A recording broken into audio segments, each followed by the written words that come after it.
तथागत गौतम बुद्ध की कथा सुनाते हैं, आज कथा सुनाते हैं। इनकी करुणा और ज्ञानशील की गाथा गाते हैं, हम कथा सुनाते हैं। हम आज तथागत गौतम बुद्ध की कथा सुनाते हैं, आज कथा सुनाते हैं। इनकी करुणा और ज्ञानशील की गाथा गाते हैं, हम कथा सुनाते हैं।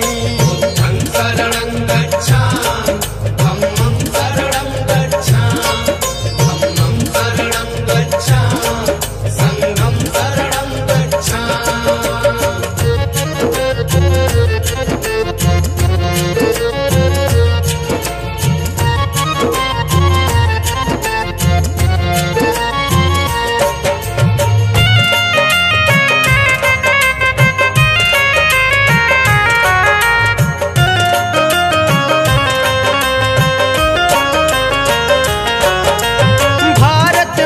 में कपिल वस्तु एक राज कहाता था, जो शाक्य वंश के वीरता का गाथा गाता था।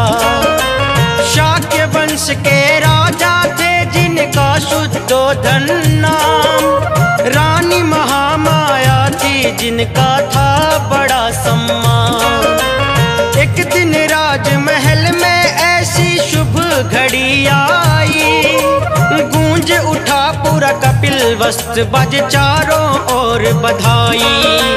जन्म लिया जो बालक साधारण था नहीं इंसान, भविष्यवाणी हुई ऋषियों की बनेगा ये महान। बालक का जो नाम पड़ा सिद्धार्थ बताते हैं, हज कथा सुनाते हैं। इनकी करुणा और ज्ञानशील की गाथा गाते हैं, हम कथा सुनाते हैं। बुद्धं शरणं गच्छामि, धम्मं शरणं गच्छामि, धम्मं शरणं गच्छामि, संघं शरणं गच्छामि।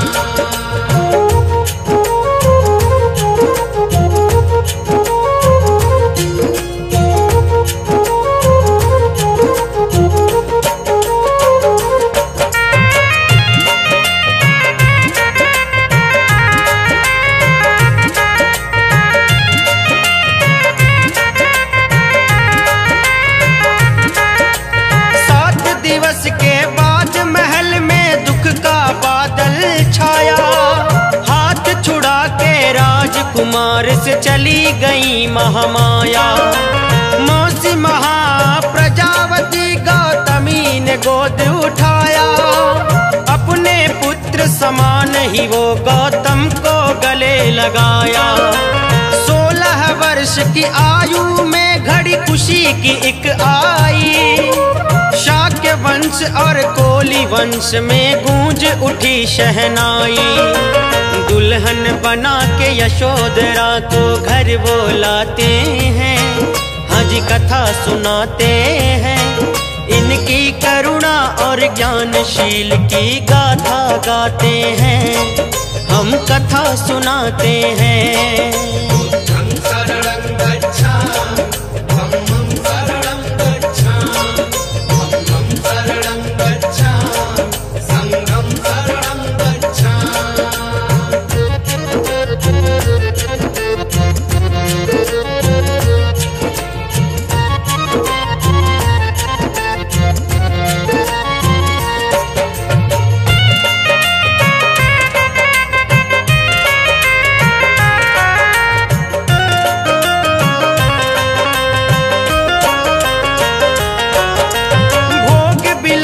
का राजा ने पूरा प्रबंध किया, तीनों ऋतुओं के आधार पर 3 महल बना दिया।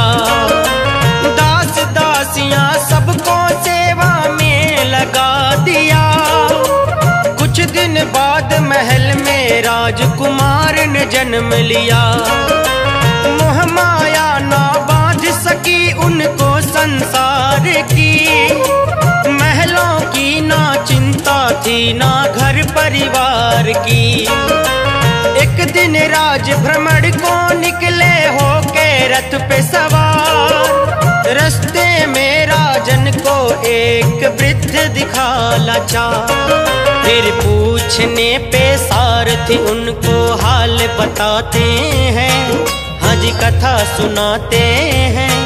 इनकी करुणा और ज्ञानशील की गाथा गाते हैं, हम कथा सुनाते हैं। बुद्धं शरणं गच्छामि, धम्मं शरणं गच्छामि, धम्मं शरणं गच्छामि, संघं शरणं गच्छामि।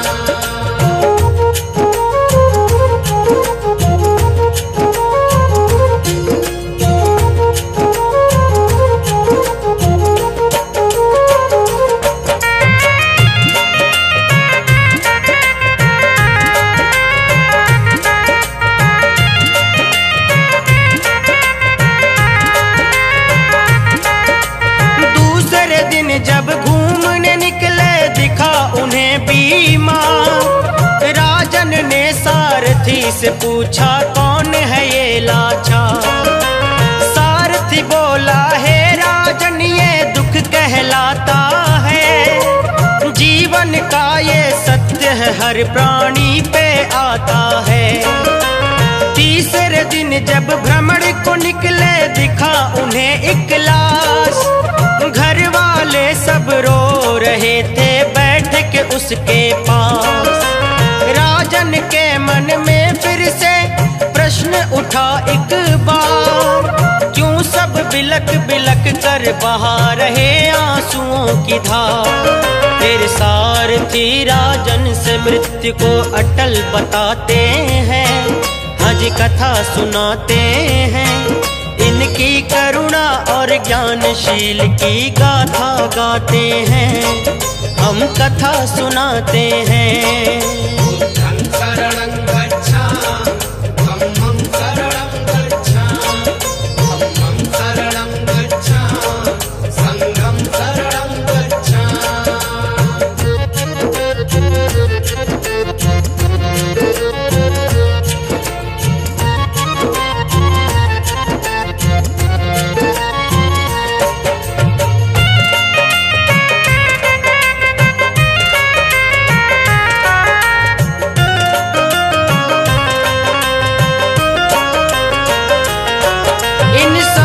दृश्य को देख के राजा विचलित हो गए।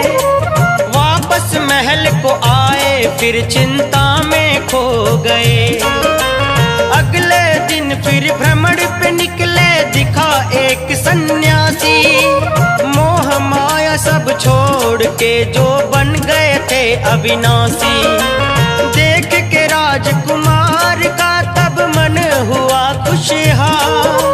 राजपाट सब छोड़ महल से निकल गए तत्काल। राजगृह पहुँचे तप खातिर मिले उदक अलार कला। योग साधना समाधि सीख पहुँचे उर्वेला धाम।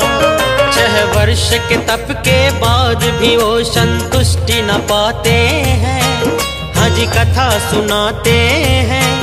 इनकी करुणा और ज्ञानशील की गाथा गाते हैं, हम कथा सुनाते हैं।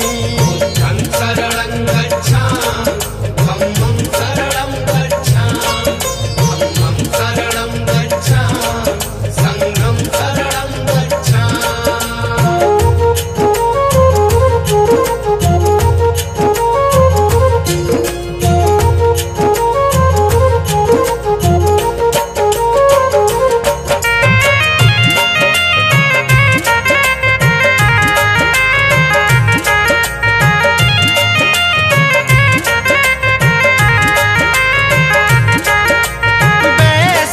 की पूर्णिमा को बैठे थे लगा के ध्यान। बट वृक्ष के नीचे प्राप्त करने के लिए वो ज्ञान। उसी गांव की एक स्त्री जिसका सुजाता नाम।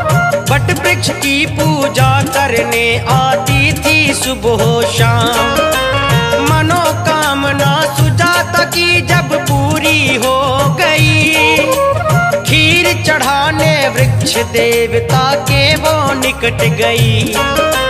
खीर खिलाया सिद्धार्थ को उसने वृक्ष देवता जान। उसी समय सिद्धार्थ को प्राप्त हुआ फिर सच्चा ज्ञान। तभी से राजकुमार गौतम बुद्ध कहते हैं, हज कथा सुनाते हैं, इनकी करुणा और ज्ञानशील की गाथा गाते हैं, हम कथा सुनाते हैं। बुद्धं शरणं गच्छामि, धम्मं शरणं गच्छामि, धम्मं शरणं गच्छामि, संघं शरणं गच्छामि।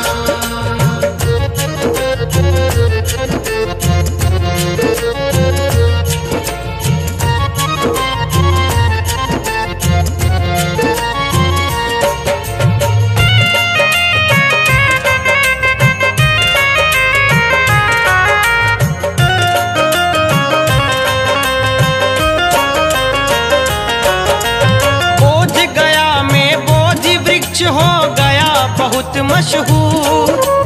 ज्ञान प्राप्ति के लिए भिक्षु सब आने लगे भरपूर। कुछ दिन बाद फिर सारनाथ में दिया पहला उपदेश। होने लगा विस्तार धम्म का देश और विदेश। शिष्यों के संग धम्म प्रचार में कुशीनगर आए। 80 वर्ष की आयु में महापरिनिर्वाण पाए। ज्ञानशील और समता का सबको वो पाठ पढ़ाए। त्रिशरण पंचशील अष्टांगिक का मार्ग दिखाए। पूरे विश्व में गौतम बुद्ध जी पूजे जाते हैं, हज कथा सुनाते हैं, इनकी करुणा और ज्ञानशील की गाथा गाते हैं, हम कथा सुनाते हैं।